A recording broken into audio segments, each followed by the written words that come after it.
John Bolton, Donald Trump's national security advisor, is a warmonger, certainly a hawk when it comes to foreign policy, and it appears that he is now provoking Iran. And of course, there has been this push to engage in war with Iran, not just by the Israeli government, but also certain members of the Trump administration. Now, of course, Donald Trump famously ripped up the nuclear deal that the Obama administration had agreed to with Iran. And now we're finding out that the US government is deploying the USS Abraham Lincoln Carrier Strike Group and a bomber task force to the US Central Command region to send a clear and unmistakable message to the Iranian regime that any attack on the US or US interests or on those of our allies will be met with unrelenting force. That is an exact quote from John Bolton. Now, is Iran threatening us in any way? No. No. Is Iran serving as an imminent threat to the United States? No. No. So what the United States is doing right now is provoking Iran, plain and simple. They have not taken any type of action against the United States. Now, the deployment has been ordered as a deterrence to what has been seen as potential preparations by Iranian forces and its proxies that may indicate possible attacks on US forces in the region, and that's according to an unnamed US official who spoke to Reuters. However, the official, speaking on condition of anonymity, said the United States was not expecting any imminent Iranian attack. Oh, it's important caveat there, very important caveat. John Bolton, who looks like the father of Charlie and Willy Wonka and the Chocolate Factory, or the grandpa, is the grandpa, right? Or like some sort of like old train conductor, he along with a huge swath of the national security establishment in the United States government has been aching for war with Iran for decades, basically since 1980. And it does feel like they're inching closer than ever. And that should be a terrifying prospect for any of us because war with Iran would be very, very bad. Like if you thought the Iraq war was bad, war with Iran would be really bad. That is the country you do not want to mess with. They are real. Well, there's a huge difference between Iran and Iraq, and let's just be clear. Not just one letter. That's true. Iraq has been a complete and utter disaster, but Iran would be worse because its military capability is far more advanced and yes, stronger than that of Iraq's. So, but here's the thing. I mean, people like John Bolton, I would argue, love perpetual war. Oh yeah. So I don't think that the difficulty of conquering Iran is the bug. I think it's the feature. The feature, absolutely. Well, I mean, all these hawks, including Pompeo and Bolton, they are in favor of managed disaster. So that's what they get profits from in terms of like contracts, war industries, and also, I mean, this is a clearly veiled advocacy for what Saudi Arabia wants. But it's also something that we don't understand in the US in terms of like what's happening with the sanctions that are proposed in terms of the export of crude oil, and also in terms of what Iran said it would do in response,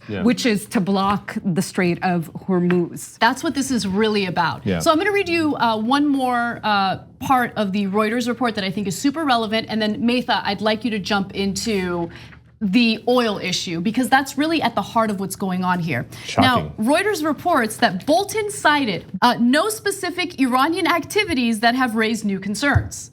So again, they don't serve as a threat. They're not an imminent threat. Bolton himself can't cite any type of threat coming from Iran.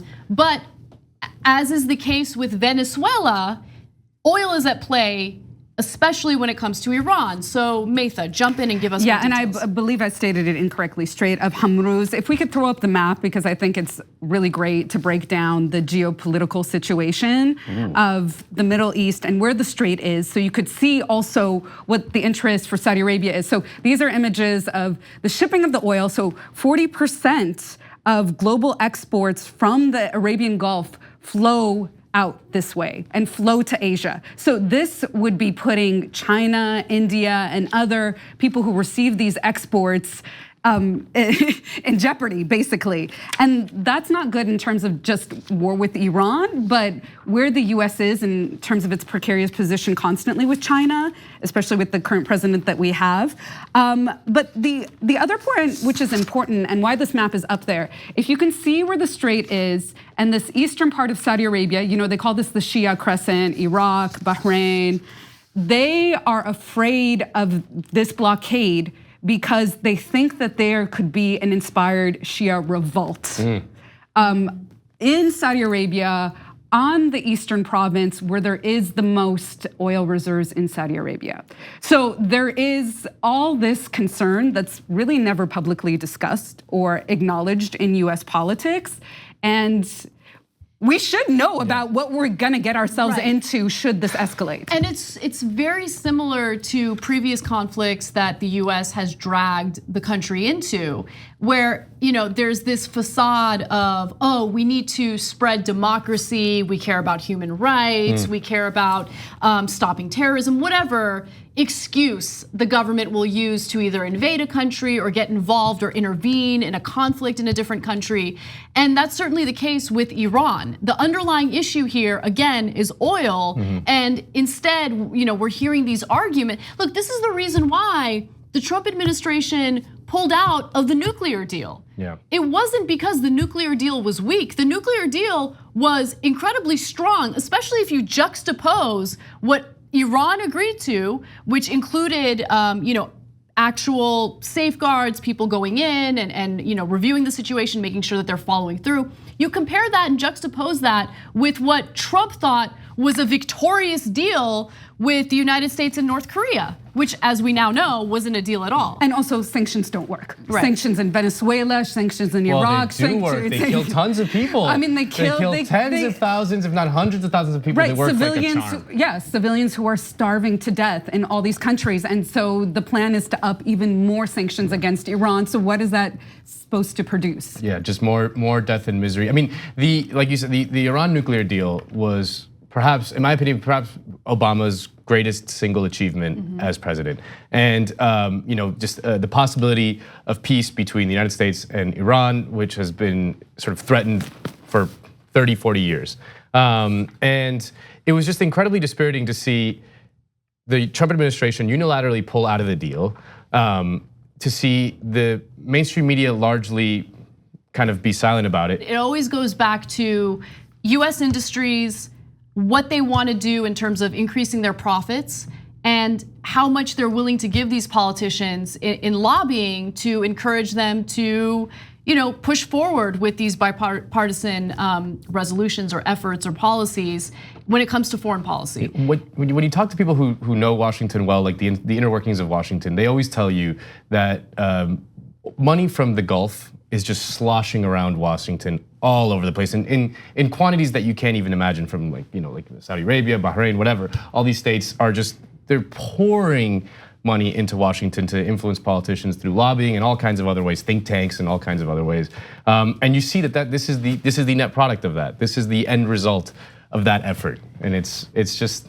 And finally, I want to just quickly mention that even though the United States did unilaterally pull out of the Iran nuclear deal, the other countries that were involved, including Germany, refused to do it.